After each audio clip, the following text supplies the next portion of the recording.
So tell me your name and your relationship to the movie. I'm Lance Black, and I wrote the movie Milk. Very cool. And what are you doing out here at City Hall right now? Do you want to talk? Want me to talk to you or that? I'm going to talk to me. You. Yeah. Yeah, I can't talk to that. Well, I flew in this morning to Oakland and took a car in, and, especially for the unveiling of the Harvey Milk statue here in City Hall, which I've been looking forward to forever. I mean, I knew that this. It's funny. When I was first doing interviews for the movie, Danny Nicoletta, who ran Harvey's camera shop, was telling me about this idea. Like maybe we can raise the money, we can get it together to put a statue, a bust of Harvey in City Hall. Because there's others, busts of other, wonderful and not so wonderful leaders from San Francisco here, and why not for Harvey? So he's been working on it as long, if not longer, than I have on the movie, which is years at this point. So to watch him having his moment tonight, I couldn't miss it. I couldn't miss it at all. So flying in, doing this, and flying right back out. Cool. Where are you flying back to? I live in Los Angeles. Cool. So do you know anything about the program tonight? What's going to be going on? I have very little clue what's going on tonight. I haven't. I got my program, but I haven't read it yet. I mean, I know at some point I'm going to get to see this new piece of art. But other than that, I think a few of the people, the real life friends, are going to be doing their, speaking and a procession of some sort. Can you tell me why Harvey Milk's story is so important to you? Harvey Milk's story to me. I tell this story sometimes. It's very true. Like, I grew up in a very conservative Mormon household in San Antonio, Texas. You knew from the day you discovered you were gay, which for me was like 6 years old, that it was wrong. You were going to hell. You would become nothing in this life. And that was very tough. It was the dark secret you live with. And I remember when I first heard Harvey's speech, and he said in the speech, and it's in the documentary, and in this one specific speech they did in Dallas, he said, here's that kid in San Antonio, Texas, who's going to hear that a gay politician was elected tonight in San Francisco.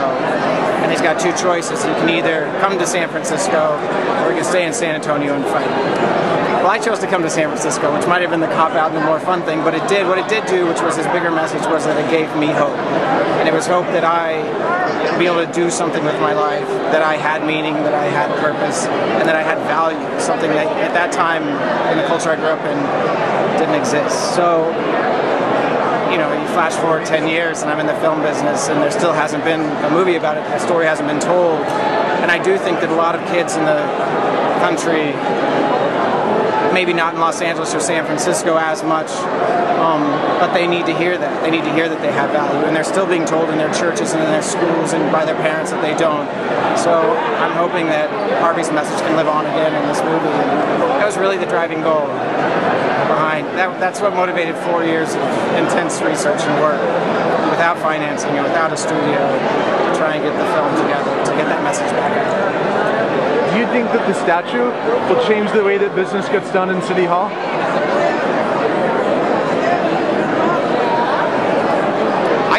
I have no idea. That's a really good question. I hope that the statue acts as a reminder. I mean, I hope it acts as a reminder of one of the last storefront politicians, one of the people from the streets, a real community guy who came in here and knew that things needed to change, and was able to affect that change. He was only in office here for 1 year, and he did some really wonderful stuff.